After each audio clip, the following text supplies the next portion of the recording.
All right. Well, thank you. The chair of this committee isn't able to make it today, so I'm filling in for Kathy Warner. I'm Jack Murphy. I am the chair of the North Fulton Improvement Network, which is a think tank that has been around. We've been a think tank for a little over a year and a half, maybe. Before that, we were the North Fulton Poverty Task Force, and we, at the suggestion of Leadership North Fulton, changed our tactics to be a little more strategic in the work that we do. So we investigate financial vulnerability in 5 distinct areas: housing, income, transportation, food insecurity, and child well-being.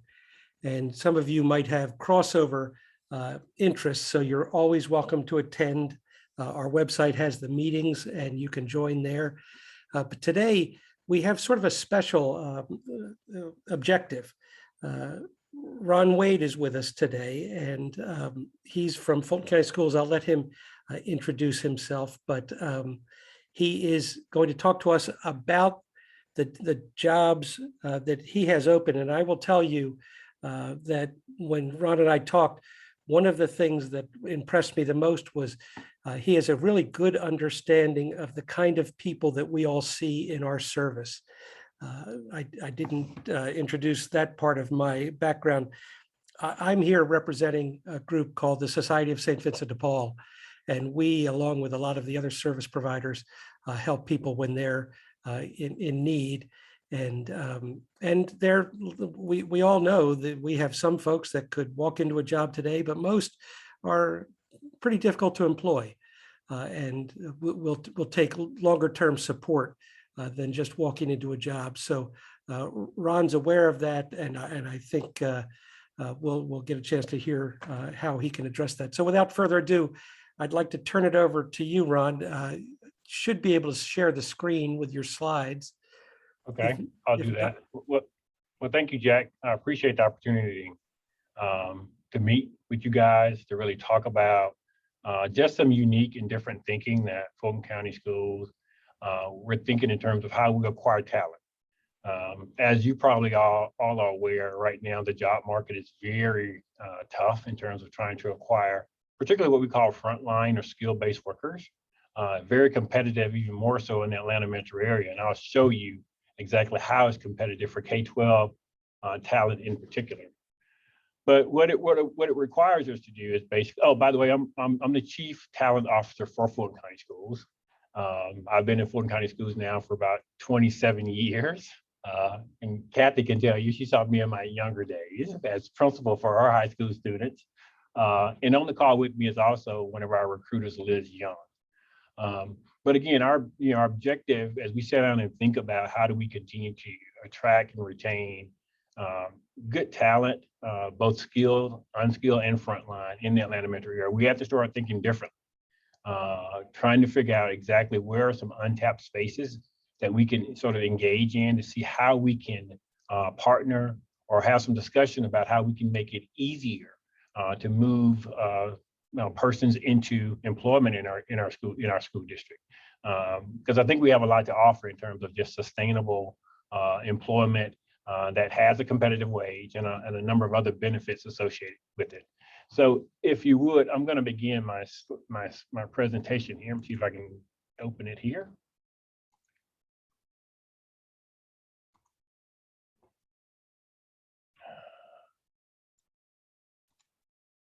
Can you guys see this? Yes.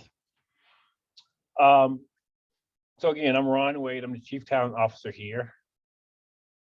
So most of you probably are familiar with or live in Fulton County, so you probably have an idea about our school district. We're a very large school system where we have close to 100,000 students, employ right around 13 or 14,000 employees. And service, about 100,000 plus families.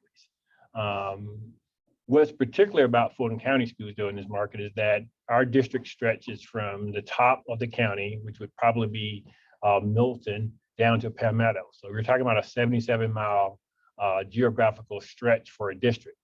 And, being in that situation, it presents a certain level of what I call a map problem for the district when it comes to how we acquire talent and retain talent. What you're seeing here on the clicks is one of our premier problems in the district is that we, unlike other school systems, most of our competitors border us. And so all those districts that I've clicked on, some are huge, some are small, but they also are looking for K-12 talent. Cobb County and Gwinnett are our biggest competitors. Gwinnett has over 130,000 students, and they employ about 20,000 K-12 personnel. But what makes us uniquely different in this situation is that border. Particularly, we have individuals who can come in and out of Fulton County Schools and go work for any other district. And what makes working in K-12 much more attractive to move around is that most of our benefits are what we call portable, meaning that our pension plan comes from the state. Our health services plan, healthcare plan comes from the state. So I can work in Fulton County, decide that I want to go work in DeKalb County, and my health coverage nor my pension is impacted by it because it all comes from the state. So it makes it much more portable, and it does create a problem in our ability to make sure that we're creating the right conditions to retain staff. Another factor in the Atlanta metro area that most of you are familiar with is the traffic. So commuting is a part of the value proposition, working in the Atlanta metro area. And so most people are not going to jump over Cobb County, over Fulton County, from Cobb County, jump over Fulton, go work in Gwinnett. They're going to work in close proximity to where they live. And because we border all these competitive districts, we have a lot of employees who go in and out, and we have a lot of employees who actually live in these competitive districts. So leaving Fulton and going to work for Cobb becomes even more attractive because that's the same sort of instructional school calendar for my individual kids. So all those dynamics exist in our ability to acquire and maintain K-12 talent. So here's sort of a breakdown of our employee job distribution. We're the 4th largest employer in Fulton County. I guess you guys probably didn't know that, did you? The 4th largest, roughly 14,000 employees. As you can see, the majority of our employees are teachers. That's the green line in that circle there. But the rest are what we call that target group. Those are that non-teacher group. And that's where a lot of our frontline and skilled trade workers are: food service workers, bus drivers, custodian. They make up that 3,700 number there of employees that work in our district. So that's a little bit more than a third of our employees sort of fill into that particular space. And because those skills are transferable, if I work at McDonald's, I can also work in the kitchen. I can make some decisions on whether I want to work for Fulton County Schools or McDonald's, depending on how much I get paid or the working conditions. And additionally, if we say we have 14,000 employees and we're losing roughly, and a reasonable attrition rate is 8 to 10%. That's not unusual for any organization. But for us, that's nearly 1,500 positions that we have to fill each year. Teaching certainly is something that we were competitive in, we try to fill, but what we haven't been doing a lot as a district is putting the right type of recruiting resources on the other jobs, on custodians, on bus drivers, on food service workers, on PAs and parapros. But now we're realizing that we're having a difficult time acquiring that talent as well.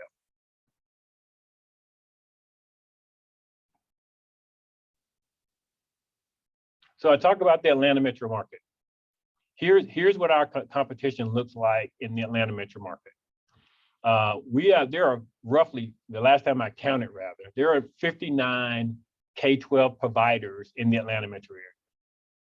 59. You think of about 17 of them are our competitive public school systems, and another 42 are private and parochial. And we're all looking for the same talent. We're all looking for the same skill set. In a highly competitive market where we have already determined that our university systems are not producing enough, our trade schools are not producing enough, but also when it comes to the type of workers that we're looking, these frontline and skill-based workers, those workers don't see K-12 naturally as a place for a career. So if I'm a driver, I'm a truck driver, or a CDL holder, I don't naturally gravitate to a school system as being a viable option for my long-term career. Because the average person, when they think of school system jobs, they think of what? Teachers, principals, educators. I need a degree. They don't think about the hordes of other positions that we have that makes this system work, that are mission critical to the functioning of the system. So most people don't think about that. And we're just realizing that we as K-12 providers, particularly Fulton County Schools, we're gonna have to tell a better story.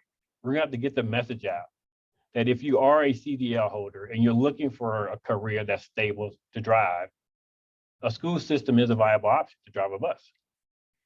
So with the amount of competition in the Atlanta metro area, we have to think differently about how we acquire this skill set and this talent. And you can see some of the headlines that have been in the news recently about some of the shortages that we're facing.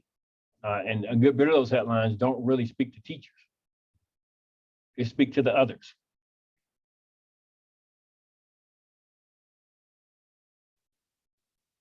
So when I say skilled and frontline jobs, what am I talking about? And so here are some of the positions, again, taking what we all understand and know and appreciate about education, that teacher, that principal, that counselor, that social worker, taking all that out of the equation. And here are the others. And I'm telling you right now, based on that previous slide, we are in a highly competitive foot race to retain and acquire this level of talent. Bus drivers, paraprofessionals, custodians. Most people don't know we're in the food service business. We have a chef. We're a production manager. We're in the food service business. So the same pressures that you're hearing in the news about food service business finding talent, we're having those pressures too. Most people don't understand that we're in the healthcare business. Clinic aides and nurses to occupy our schools. We're competing with home healthcare providers, nursing homes, memory care providers for that same skill set. Most people don't know we're in the HVAC, plumbing, and construction business. Because in order for a schooling to work, the building has to work. The climate and the conditions has to be there. The HVAC has to be functioning. And so, most people don't understand that we're in the safety and security business. We have to have security guards, and actually we hire school police officers. And so this part of our K-12 story, particularly when it comes to acquiring the talent that makes an organization as large as ours function, we haven't told strong enough, but these are essential roles for our district to work. If kids cannot be picked up at the bus stop, schooling doesn't happen. If we can't feed students on a daily basis, we can't do schooling. If the climate control systems in our buildings, HVAC, stop functioning in the dead of winter or in the middle of summer, schooling stops, we can't do schooling. And so these roles become even more essential and are now more essential in the current market that we're in. In terms of some of the minimum requirements, most of them are high school diploma. And we'll be looking for work experience, some type of reference. Naturally, since we work with students, it's important that anyone that works with us can pass a criminal background check.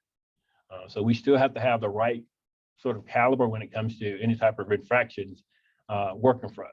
The minimum of being able to lift 50 pounds. And of course, there are certain jobs in that list to the right there, to the left there, that has certain licenses. A parapro has to get a license to the PSC. A bus driver has to have a CDL. Physical and drug testing does occur, and some of the trades require certificates. The best part about it is that for that CDL, we train drivers, those interested in being drivers. We take them through the course. We pay them while they get the training. We pay for the CDL test. So we will basically build that skill and get them the license on the job. So someone interested in driving a bus doesn't necessarily have to have the CDL at the point of hire. We will train and get that for them. Now, the rub for us is we train about 30 a year. We lose about 10 to our competitors, but I tell transportation, that's the cost of doing business. As you can see, the benefits in K-12 and Fulton County School are vast. And this is the thing that I think is just the salary and the benefits. And we have a pretty comprehensive benefits package. We believe our wages are competitive. That's ever changing because of the market I just demonstrated to you. The market is dictating that competitiveness. And so we're having to adjust as some of our biggest competitors adjust. And so it will always be a wage that's going to be competitive because the market's going to force us to do that. For certain jobs, we are offering hiring bonuses, anywhere from $500 to $1,000 at the point of hire. You're not working more, doing major holidays. They receive pay throughout the year. A lot of people assume that just because someone doesn't work in the summer, they don't get paid. Well, we prorate their pay so they get paid throughout the summer. Those jobs that are, we call 190 day to 186 to 190 day, they have their summers off. And to some people, having the summers off, that's important. Spending more time with their kids, being on that same schedule as their kids, that is important. Full benefits package that includes medical and the ability to earn vacation depending on the job that you're in. Fulton County pays an upfront $50,000 life insurance for the employee. Pension. All these jobs are pensionable either through our local pension, Fulton County School pension, or TRS, the state pension. So all these jobs come with a pension benefit, which is very rare in today's job market. We have a wellness program that's managed by our employees for our employees that deals with both financial, mental, nutrition, health for our employees, opportunity to learn more through overtime or promotion, and an employee assistance program to deal with employees who are going through crisis in their life. We offer that as well. Now, one thing I will say on the requirements for the high school diploma, in some cases, we will consider work experience in lieu of that diploma, but our minimum requirement is a diploma. So this just gives you an idea of what we've been doing recently when it comes to some key positions. In environmental services, this is what we've been offering. It comes with a $500 bonus. Again, opportunities for growth, a lot of the benefits I just made reference to. For bus drivers and bus driver trainees, again, we hire bus driver trainees because the goal is we have the capacity to build the skill and get anyone who's interested in driving a bus credentialed with that CL to do that. And that comes with a bonus as well. Food service workers, again, we are in the food service business. This job comes with all the benefits, including a $1,000 signing bonus.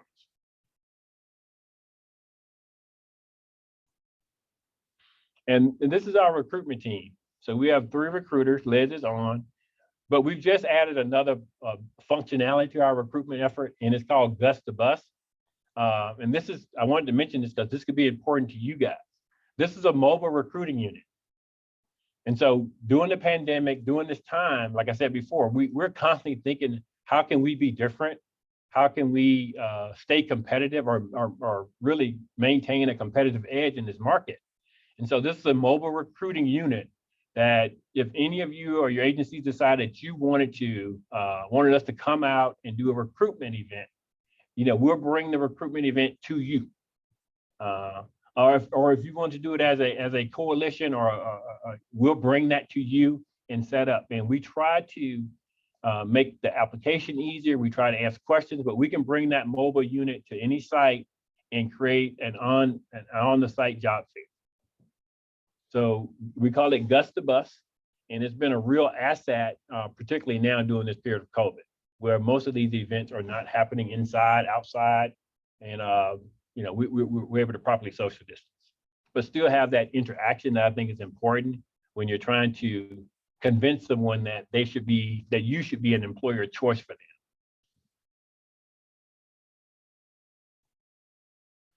So I guess, and so we're now at this discussion point. So, I'm going to stop here and really sort of take any feedback, questions, or let's have a discussion. I'm not sure how much time I have, Jack, but you can cue me when I'm done. I want to start by giving you at least our objectives. And, these are just our objectives, where we're coming from. And you guys would tell us whether we're on the right path or not. But our objective is to, be able to pipeline, those, and we're looking for nonprofits that had workforce development programming, because we felt that if you had a workforce development program, you were basically beginning to, you're building skill with your clientele. You're assuring that they're ready. You're assuring that they're employable. And in some cases, you guys are probably engaging in doing the background check. So there was a certain sort of good housekeeping seal of approval that we felt could come with partnering with an agency that had a workforce development program. If we were going to try to expedite and pipeline, that would be a good starting point. And so the objective would be to sort of pipeline, those who complete, the agency's workforce development program, enter a higher position with our district, again, depending on qualifications and credentials. For us, we would need to understand the context. When I say that, it's trying to understand your clientele. How do you do skill assessments to see where people are, what skills they have, and what would fit with the opportunities that we have. That your clientele's readiness. Do they have resumes? They're not to write a resume. Is a resume ready at hand for them? Maybe interviewing skills. Are they ready to engage in that employment process? So their readiness levels. And any type of placement supports, what that would look like. Because that's important for us to understand, to see what type of placement supports we could support or not support. Really trying to understand that. So that's the context that we would need to sort of round out, our thinking. I just went ahead and just gave you guys some idea of what some of our baseline requirements would be. Again, we will be looking for high school graduates in 18 years and older. For this engagement, we would expect that they would have completed whatever your workforce development program completion is. They would have completed that, some work experience, a reference. The background check is it's a hard stop. If they can't clear that, we can't. Naturally, we work with schools and other people's kids, so that would be a hard stop for us. Transportation is important. That the individual has transportation and their ability to work up to 40 hours and the dependability of the candidate. So those would be some things that we really want to try to assess to make sure that we're solid in place as we talk about any type of partnership. And then I just had a question mark there in terms of what the agencies on the call might consider their requirements, because I don't know, because this has to be a mutual consent endeavor where we're having to meet your needs. I hope you guys are meeting our needs. But I think understanding that you guys have clients that have had, life issues happen, whatever they might be, but are skilled people who are probably hardworking, and just life at some point has gotten in the way. And I don't think that should be a disqualifier for working. And so I had a long conversation. I thought about this. And I think that maybe there's an opportunity that we can support each other by making opportunities available for people where opportunities aren't really available because people make assumptions about things. Mm-hmm. So that's how I end up calling Jack and engaging in this dialogue, and really want to get your feedback on how viable a partnership or a relationship like this would be. So I'll stop, engage any questions, feedback. You guys give me some, let's discuss it, will be my last point. Well, thanks, Ron. Great presentation. You're doing great on time, and obviously you're not only good at your job, but you're good at your job in your location. The way you kept the lights on without missing a beat, that was multitasking there. I think I heard at least 3 things that you're looking for, and so let's try to take them in order.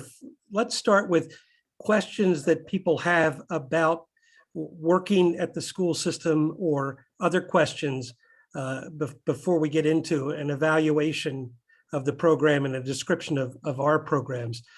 So if you would just go ahead and ask a question, tell us what agency you're with, and see, are there any questions about Fulton County's requirements or working for Fulton County?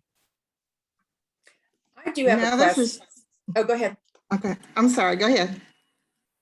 Well, I had a question, Ronnie, on a couple of questions. Number one, what's the greatest need? Is it transportation? Is it paraprofessionals?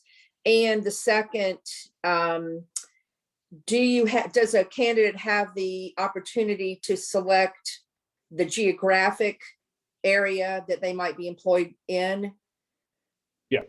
So I would say all of the above would be the greatest need, but we are putting a lot of emphasis on transportation right now and food service workers, but we certainly could use more parapros. So we decided to start this with the North Fulton area because this is where we're finding the hardest time finding the skill, these sort of skilled and frontline level workers because of the housing affordability and all the issues there. And so because we were hoping that many of the individuals, your clients, would be somewhere in that North Fulton geographical area, because that's where we are.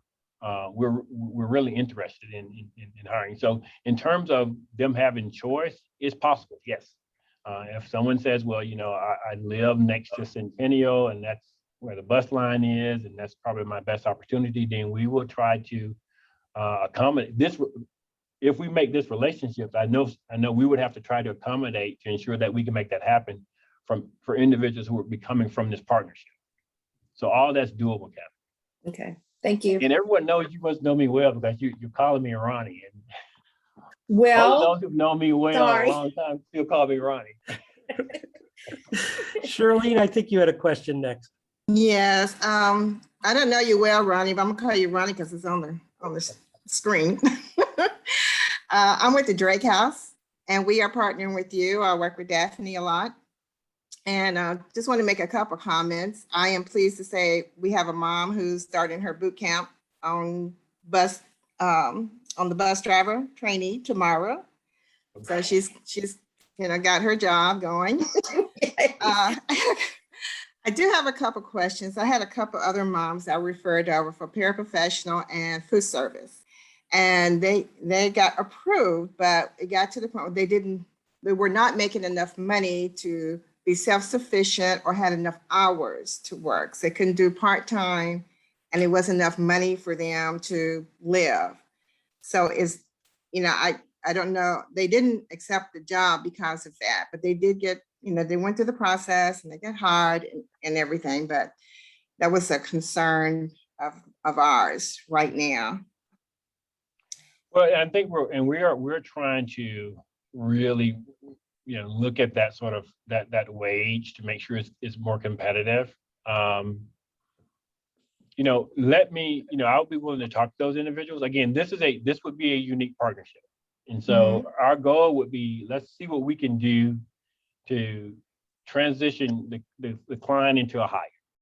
And so I'm willing to sit down and have some conversation to see, okay, what it is. I might be able to meet some wants, and I might not be able to meet others.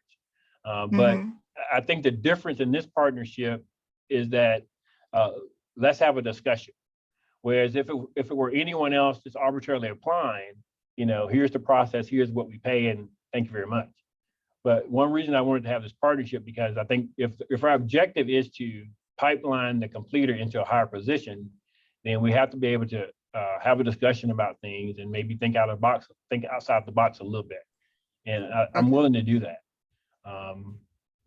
If food service, enough hours aren't there, we have something that's called concurrent employment. And so if it's possible for your client to sort of be a transportation assistant and a food service worker, that would make full-time employment and would create that opportunity. So the goal would be to try to explore as many options as possible to try to accommodate. And if we can, let's do it. There will be some situations that we just can't. But if we can, I want us to have a conversation on it. That's good, because they offered her both jobs. This one lady, but they didn't offer them together. They offered one of the, when she wouldn't take the food service, they said, well, what about the school bus monitor, But neither one of them were full-time jobs, and she couldn't take them. So we're going to circle back around with her. And again, so Drake House has been sort of our I think this is our test site. So thank you guys for participating. And I think it's important to get this feedback from you, because I think this is we're going to learn where the soft spots are. But I would say there's opportunity for us to have some discussions and accommodate. And so if we can circle back around and try to figure out if there are other options, we're willing to do that. And the recruiters are on the call, and we'll sit down with the individual you and see if that's possible. Okay, great. Ron, that made me think of something that is truly outside the box thinking.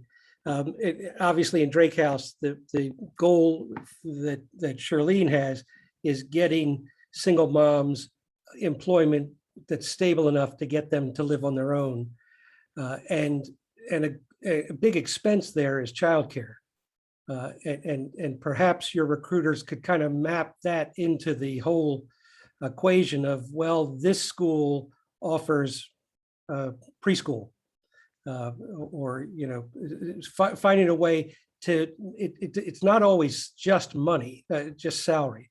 It's other benefits, as you know, but childcare is the thing that really eats into so many people's wages that it makes working at all difficult. So just a suggestion to think if we're really going outside the box. Right, and that would be a situation where we would have to partner, particularly for the childcare that doesn't fall within that sort of K-12 situation, because we could become the childcare for that. Because a lot of the people who live in the area, they actually attend some of our schools. But we would have to basically look at maybe and we've been throwing this issue around about really talking to partners, other partners who are in the childcare business, seeing what they can provide. That's one of the areas that we will have to do more work in. Because I knew that. That's why I asked, because I knew you're having the same challenge with your current employees, right. the teachers that can't go to work because they can't find childcare. Right. Yeah. Anybody else have questions about working at Fulton County Schools? I do have one more question. This is Charlene again about the healthcare professionals that you hire. Are they basically the school nurses, and what's the pay for that? We hire both.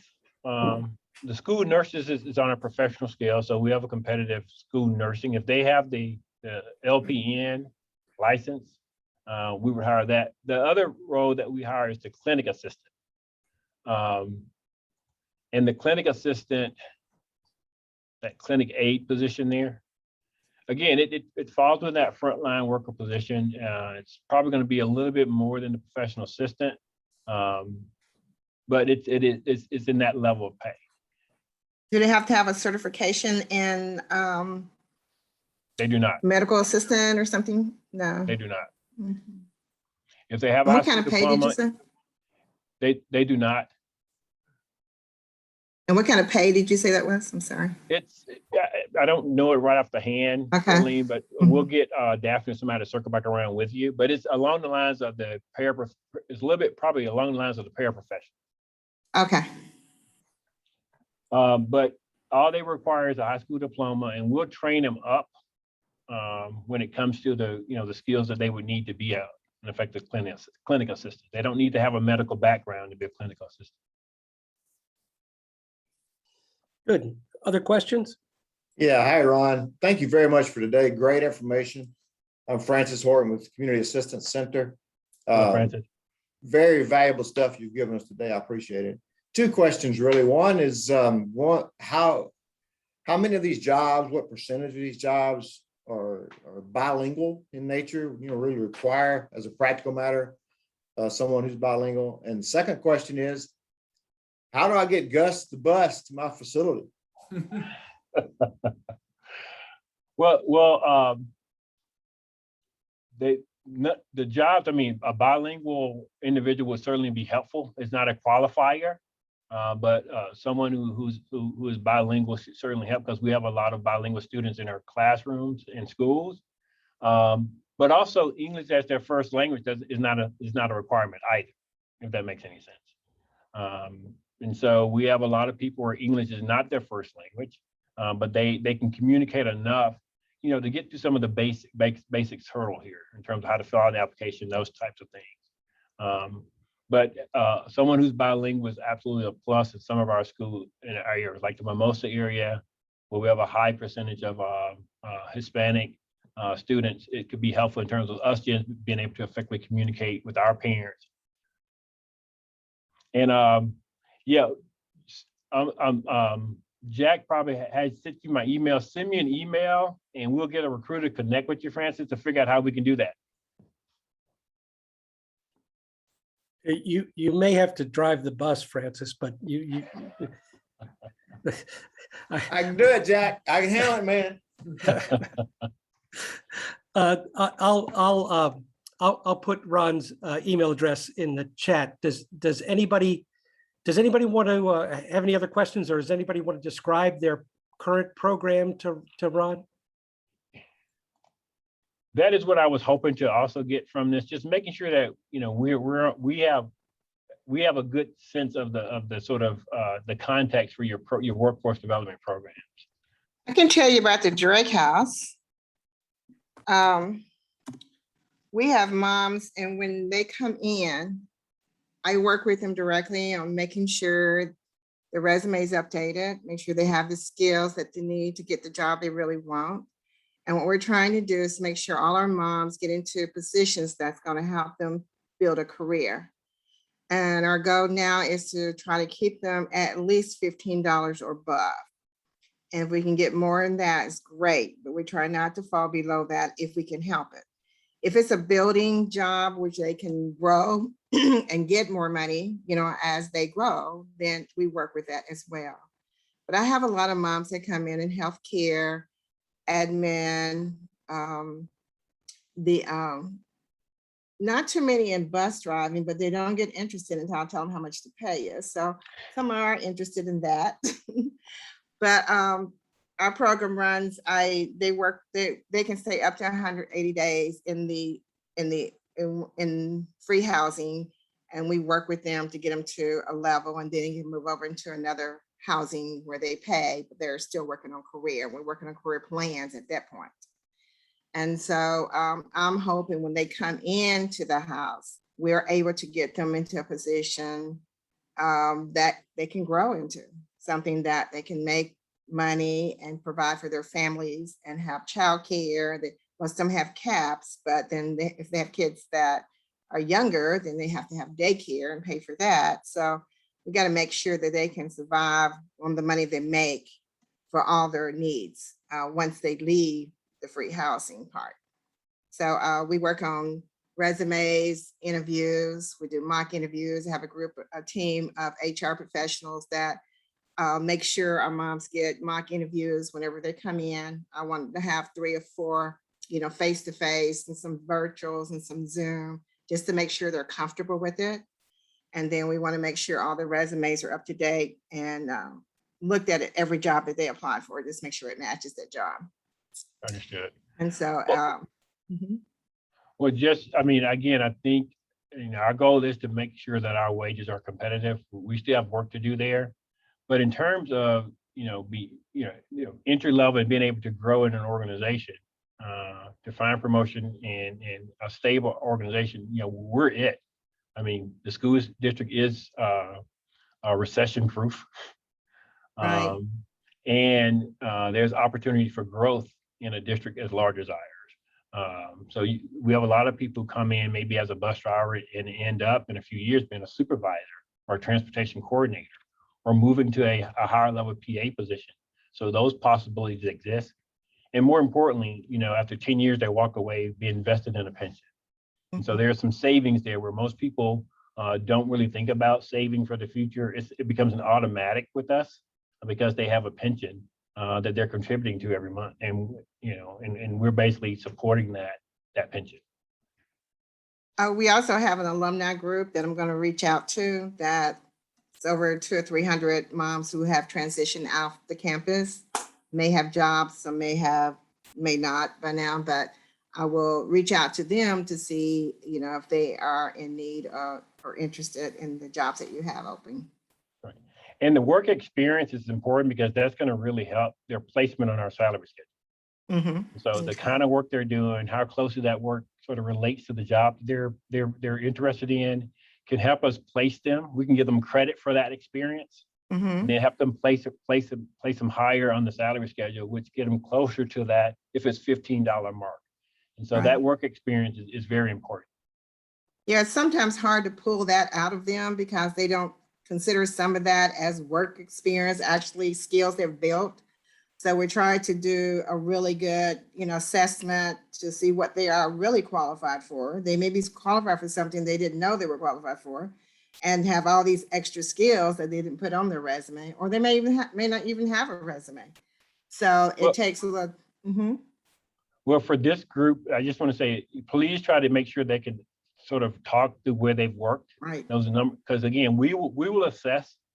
We will assess it. They say, look, I worked at McDonald's. I'm interested in being a food service worker, and I worked at McDonald's for 5 years. We will give them credit for 5 years, and that will put them at a different placement on the salary schedule than someone who has no work experience. So if they have work experience that even if you guys think is remotely associated with the job that they're interested in, let us know, and we'll assess it and determine the salary placement. Okay, sounds good. Thank Anybody you. else want to talk about your job training programs? Yeah, let me just pipe in here and say that this is one of the areas that we're trying to build up at CAC and trying to develop to better serve our clients in this way. And in that regard, let me introduce you to George Northrup, who's just, Hey, how are you? George is just coming on as our director for a career center to help us build this part of our operations up. And so you'll be seeing this guy around a lot and seeing less of me. I know you're happy about that, Jack. This is a good start for him, a good introduction for George, and seeing what's out there and getting introduced to at least Fulton County and the job market there. So you'll see George around. Well, welcome aboard, George. And no, I don't want to see less of you, Francis. Yeah. And I just want to piggyback. Hi, everyone. Carol Swan here at NFCC. And I'll piggyback on what Francis said. We are building into this realm as well. I've got Winona Keel while we're playing show and tell, who's our programs manager. And Winona and Claire Cates are developing workforce programming in the area of coaching. We have a very active job bank on our website. And so Ronnie, if you want to send us either a link to your jobs, or if there are certain jobs you really want to feature, that would be fantastic. We also distribute very recent employment opportunities in the context of case management. So our case management team is actively working with clients in the context of case management on employment opportunities. We're working with quite a few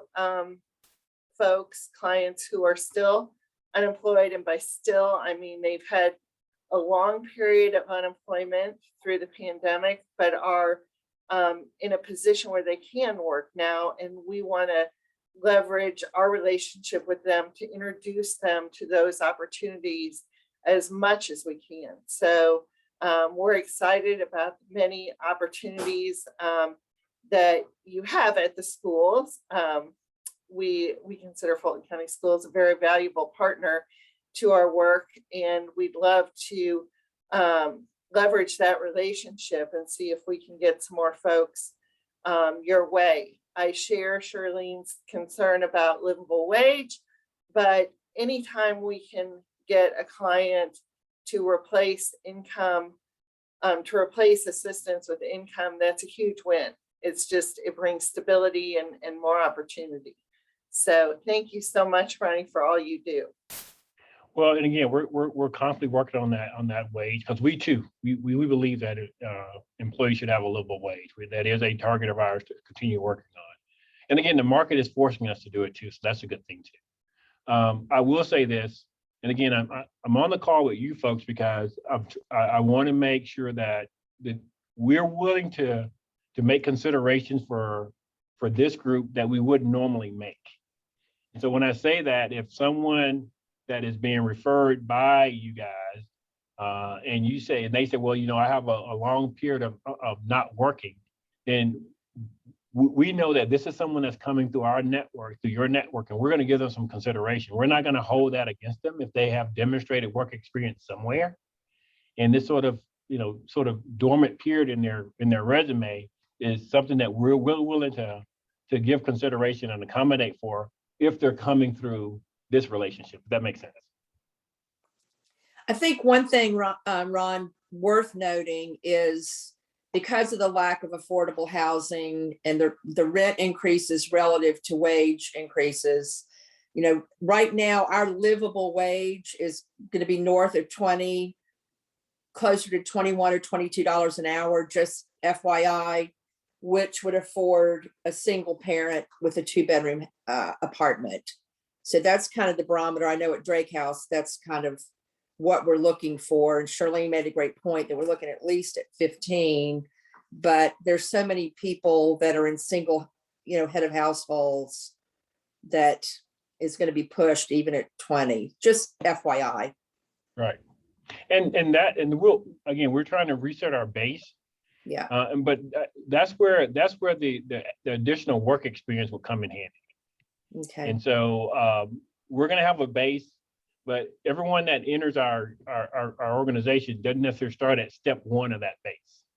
Because if they say, look, I have 6 years of related work experience, you know, we validate, we assess, and we say, okay, you have 6 years of related work experience. And so instead of putting you on sort of our schedule with step 1, where it might be a $14 an hour start, we're gonna, because of your past work experience, it's gonna be step 6 that might be a $17 an hour start. And so that's where that work experience is gonna be very important in making the full-on assessments in terms of where the salary placement will be, because it's not gonna be the same for everyone, depending on that very factor. Well, and your concurrent employment opportunities, I think, would be very appealing. You know, you're still talking, I mean, you're getting up early, but you're working throughout the day in pretty much the same schedule as your K-12 kids. So Right. I would think that would be very, very enticing. And we do have a $20 an hour start for bus drivers. Oh, you do? Okay. Yes. I know we've had a few Drake House moms that have been Fulton County school bus drivers. We start our bus drivers at $20 an hour. And your benefits plan is strong. So that's good to know. Well, we have about 12 minutes left. I do want to say just one thing about benefits, Ronnie. I want to reiterate, for many of the people that we see at St. Vincent de Paul, and I'm certain at the other charities as well, the benefits that they're interested in are the getting through the month benefits. Talking about pensions are important for you and I, but thinking about retirement is not going to necessarily help them get to a job. Many of our folks are limited by transportation. They have to be on bus lines and all that sort of thing. So you have to truly think outside the box. My hunch is you're going to get a wave of people right now from this call that will be applying, but it's going to take some longer term conversations and dialogue, I think, between the nonprofits and your staff to really figure out, okay, no, where's the next wave? What are the obstacles that they're facing trying to get jobs? So I appreciate your ability, your willingness to think outside the box and really have some discussions. Do you have questions for, I mean, these are all the providers for North Fulton, the major providers. Do you have any questions for them? Just 2. Well, and one is that's the point. I just want to sort of continue the point you just made, Jack, because that's one of the reasons we wanted to partner with you, because, you know, unfortunately, we're going to have to we're hoping that you guys would have some way of supporting those other things like transportation, like vouchers, those types of things, that through that network, that some of those things that will get them sort of through that month to month can come through the nonprofit, while we try to make sure they have that job where their billing stability. It may take some time, their billing stability, that career opportunity, those long-term things that come with permanent and sustainable employment. We're willing to make some concessions in how we do that for this group. But it would also require this group to think about how can you guys support them in some of those other things that would help them get to the job, if that makes sense. The second thing is that background check is very important. I know, I'm not sure if some of you do that up front with your clientele, But that would be very important because we don't want people going through a process and realizing that their background check might be a problem for them. Misdemeanors, those are things that we can certainly have conversations about, and that those aren't necessarily deal breakers. But that criminal background check is very important on our end. And I know some of you probably do that with your clientele. So those are my 2 points. It's, this side of the ledger, can you get them a job that is at or near a livable wage? Does that job come with benefits that are important, healthcare and those types of things? And is that job has potential for it to become a career and stable? On that side of the ledger, I probably can check most of those boxes, guys. On this side of the ledger, in terms of transportation and childcare, I'm probably going to be taxed to be able to do that. So, because I want to be realistic too, so we have a really good understanding in terms of what we can offer. I appreciate that. Appreciate that. Any other questions for Dr. Wade? We've called you so many things during this call, Ronnie, but I wanted to make sure your academic credentials are there. Ronnie works. Well, you guys have my email. My recruiter is going to probably circle back around with all of you with a general email. Because we want to be able to try to, and I think Drake House is, and thank you, Shirley, because I think you guys are really helping us sort of frame this out and creating some standards. This started as me thinking outside the box and throwing some ideas out. So Drake House is really helping us to try to come up with some real standards here. But that doesn't prevent us from connecting with Francis and Francis saying, hey, just come out and do an event and introduce yourselves, bring Gus, just to get the attention. We're willing to do that. So my recruiters will circle back around and just get you guys to sort of, give them some feedback if you need something, just some general questions. Appreciate that. Thanks for your time, and thanks for bringing your team. Thank you. And anyone else have any last questions? Well, I think that's see you, Ron.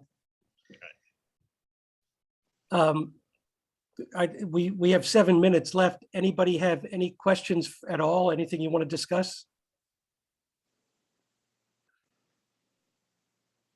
Carol, you look on the verge of saying something.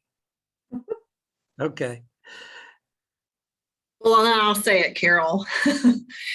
We're providing opportunities for individuals to come even do job search. But we are actually at capacity through our GED program. And so we're waiting for more even computers and making appointments. And so Winona and her team through our partnership with the city of Roswell are trying to make that happen. What we found is when we were looking at employment opportunities and how people were even applying for jobs, they were missing opportunities because their job applications weren't complete. Their email addresses may not have been correct and didn't work, their phone numbers. So there's some basics that go even before getting a resume. Putting the times that they are available to work could be empty. So they are getting kicked out because of incompleteness, or their phone numbers their voicemail is full. So these are some of the barriers. I'm not going to say barriers, but these are some of the challenges that our population encounters. So it's, you can bring everything to them, but there are steps along in the process that don't say resume. They say, is your name complete? Is it the right address? And then if they're not stably housed, their stable housing, their credit score, all of that plays into it. So it's not just about applying for the job and getting a job. There are other, I want to say, disqualifiers, identification. Not only, are you going to take, legal residence? So all of those questions do come up. And these are just kind of the, details and admin that are for all employers that are coming up. You're exactly right, Holly, and it's an important point. And I will say, even while the recording's on, and I'm going to post this on our website so others can see it. Ron's approach to some of those ancillary things that he talked about, he didn't even get to the part that you're talking about, Holly, but I'm looking for employers that want to go more than halfway. I mean, we're nonprofits. We can't be the screeners for these jobs. 50 years ago, companies did this themselves. Now they want nonprofits to do it. That's not what we do. You know, we're busy trying to help them keep their lights on. I'll move somewhat, but I think employers really have to realize in this marketplace is the best advantage for the people that we serve. They've got to think about other ways of finding employees than just trying to go to $16 or $17 an hour. There's so much more that has to take place. The stuff that you mentioned, Holly, that probably we can help with. We can get to the point where we can help learn more about how to get some of these things done. But they're going to have to send us a lot more of their volunteers than if they want us to do some of that stuff. But the idea of background checks and all that, I don't know. We'll have to find a happy medium some way. Well, I think honestly, I'm excited about good old Gus the Bus. I think at a minimum, you know, hopefully maybe CAC, NFCC, and Drake can get Gus the Bus on their campus, you know, and set up appointments for potential employees. And let's see where it goes. I agree, Kathy. I love the idea because let's face it, all of us on this, we do sit with people, we do help people, we do interview people. But when at least for me, when I talk to our average caseworker, if you will, there's so many things they have to think about. You know, I'm telling them about Vita taxes all during the year and all this other stuff, and to say, oh, and Fulton County has jobs. That's a lot for them to remember. And so something as visual as Gus the Bus appearing once a month might help people say, oh yeah, I forgot Fulton County jobs. Let's keep that going. So, so you're right. So any other Really closing good. remarks? Really good meeting.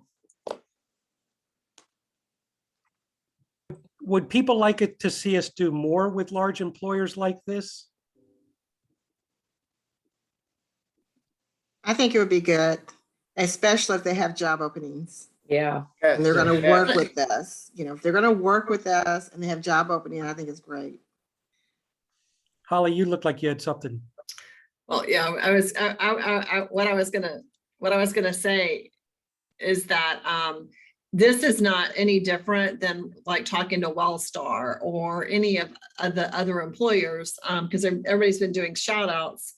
You know, we're hiring at the Hamilton Hotel, we're hiring here, we're hiring there. You know, Carol can speak to this more. It's like, you know, we're trying to keep pushing people toward income versus assistance because that's what's needed. And there's a high demand for employment, but matching it up, and Carol can speak to this. How do we, you know, we can bring the horse to the water, but then what?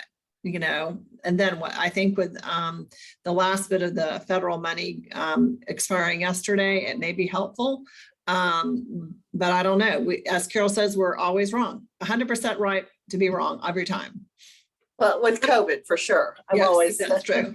You want to know what's happening to COVID, ask me and do the opposite.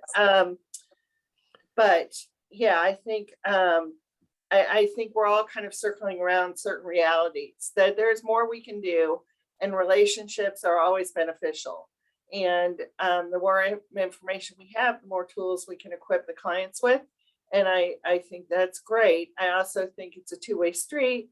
Maybe Ronnie heard some things, and big employers will hear some things from us about what we've, you know, tagged outside the box.